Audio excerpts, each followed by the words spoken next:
Sir ये है कि जो सेक्युलरिज्म अभी इन्होंने भी उठाया, तो इसी से रिलेटेड एक दो तीन स्ट्रिंग्स हैं, उसको मैं पूछना चाहूँगा। जो सेक्युलरिज्म इन इंडिया है उस पे आपके क्या वो हैं कि वो भी अंडर अटैक है।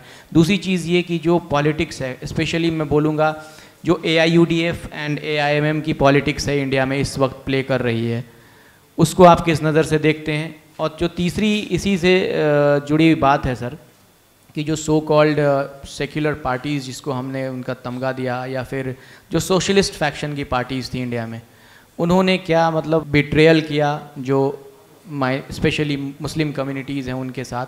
तो ये तीनों सवाल आपस में मिले जुले हैं सर, मैं चाहूँगा जल्दी से आप इसका जवाब दे दें, फिर हम ऑडियंस के सवाल लेंगे। देखिए, ये इनका क्वेश्चन भी बहुत इम्पोर्टेंट है।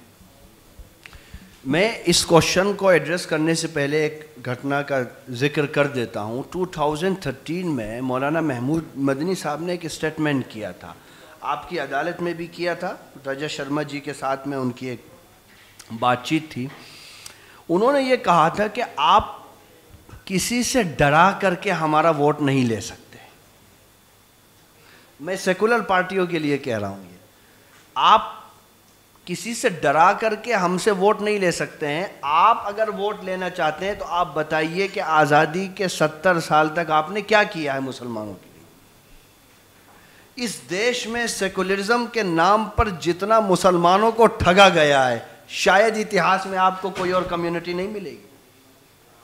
पूरे तौर पर भाई, आप किसी एक पर्टिकुलर आदमी को ले आते हो या पार्टी को ले आते हो कि साहब आपने हमको वोट नहीं दिया तो ये आ जाएंगे। क्या इस बिहाफ पर राजनीति तय होगी कि हम आपको वोट नहीं देंगे तो वो आ जाएंगे? राजनीति में हर पार्टी का मैनिफेस्टो होता है।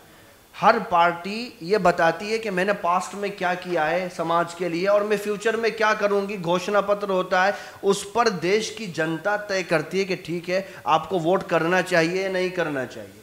लेकिन आप, ये सेकुलरिज्म का एक भूत है, ये अजीब चीज़ होती है कि भाई आप ये नहीं कहते। अब फ़र्ज़ करिए अभी चुनाव होगा राजस्थान में, अभी जब भी होगा, या फिर चुनाव होगा मध्य प्रदेश में, तो खैर नहीं, छत्तीसगढ़ में, तब आप अगर वहाँ का CM ये कहे कि भैया मुझे वोट नहीं दोगे तो BJP आ जाएगी, तो सेकेंड लार्जेस्ट मेजोरिटी का क्या भला होगा? आप बताइए आपने क्या किया, कितने कॉलेज बनाए, कितने स्कूल बनाए, कितने लोगों को रोज़गार दिया, कितना आपने आरक्षण दिया, कितने लोगों के साथ आपने उनको विकास की धारा में जोड़ा।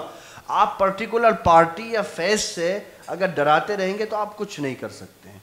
और मैं समझता हूँ कि अवेयरनेस काफ़ी आई है, लोगों ने उनको रिजेक्ट किया है इस संबंध में लेकर के। जहाँ तक दूसरा आपका सवाल है, मौलाना बदरुद्दीन अजमल की जो पार्टी है AIUDF, जो आजकल काफ़ी चर्चा में है, बहुत सारी स्पीचेस के 10-15 मिनट उनका चर्चा होता है, और ओवैसी साहब की जो पार्टी है, देखिए जो इस्लामिक स्कॉलर्स हैं इस देश के, उन्होंने कभी भी कट्टरपंथ को एक्सेप्ट नहीं किया। आपको हैरत होगी, एक इस्लाम के नाम पर बनने वाली रियासत को रिजेक्ट किया था उस वक्त के उलमा ने, पाकिस्तान को एक्सपोज किया था, कहा था नहीं हम भारत में रहेंगे। हमारे पास उस वक्त के लोगों के पास अपॉर्चुनिटी थी, बाई चांस नहीं, बाई चॉइस इंडियन है था। इस्लाम के नाम पर एक रियासत बन रही थी। अबुल कलाम आज़ाद साहब की आप तकरीर सुनिए जामा मस्जिद की। तो जो भी पॉलिटिकल पार्टी, जहाँ तक बदरुद्दीन अजमल का सवाल है, मैं उनको लाइक करता हूँ, उनकी राजनीति उस तरह की नहीं।